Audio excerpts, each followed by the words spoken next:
Well, James, let's go back to the beginning because you don't have the traditional route in your life. I mean, no college, where did your education come from? Yeah, no college. I grew up in a small town in Idaho, not real small, 35,000 people, but I was always kind of a big thinker and I couldn't wait to get out of the small town. Back then it was probably closer to 20,000, but so I was excited to get out. So as soon as I finished high school, I moved to Arizona and I got into sales uh, pretty quickly. So, my whole life, people are like, "Oh, you can sell, ice cubes to an Eskimo." It's like, okay, so that was always just kind of my calling. I had some really weird jobs, as a kid. Like what? What kind of weird jobs did Well, you have? I started out. This is so funny. Funeral plot sales. Okay. Yeah. So I was 18, looking for a job in Phoenix, and this ad just in the newspaper sounded so good, great money. It didn't say what it was, and the guy invites me down. He's come down and interview me. It was fairly close to where I was at, so I went down and he gave me the whole pitch, and it was like, wow, okay, I'll try it, All right. and I did all right at it, but it just wasn't really my calling. No, I can't imagine it would be, Yeah, a lifelong calling to sell yeah, that kind of and thing. there's just a bunch of kids, sitting in a room dialing for dollars.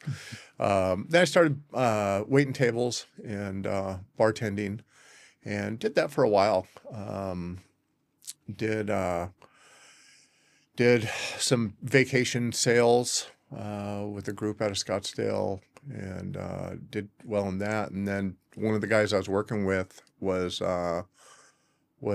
from Grand Rapids, Michigan, and his buddies were opening a mortgage company based out of Grand Rapids. They were opening a shop in Phoenix, and so he invited me to go with him on the interview, and I landed the job, and it was history ever since. So I mean, it was cool. As a young guy, had my own private office. Had the phone. Felt like I was really, wore a suit and tie to work every day, and sold mortgages, and that's what got me into it. And then I don't want to say recreate the wheel, but I was always trying to find niches, and the niche, what we were working in was what's called subprime mortgages. And so it was higher risk, lower credit scores, maybe the debt to income ratio wasn't there, just, and then they had, you know, no doc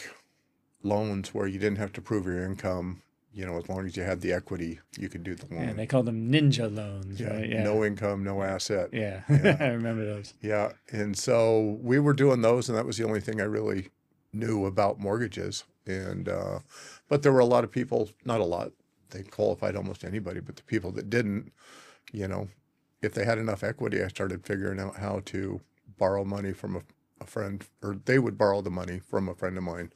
He would bail them out, and then I'd refinance them. And after about a year of that, I built up enough money where I could bail one out, and then two, and then three.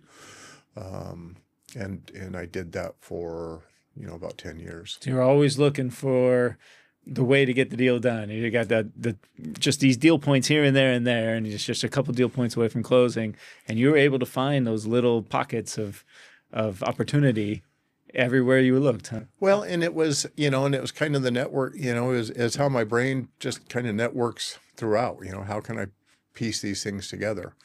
And so that was really my education. It was hands-on, getting in there. I sold cars for a few years and did well at that. But I spent a couple years in Portland, Oregon, and worked for a car dealership there.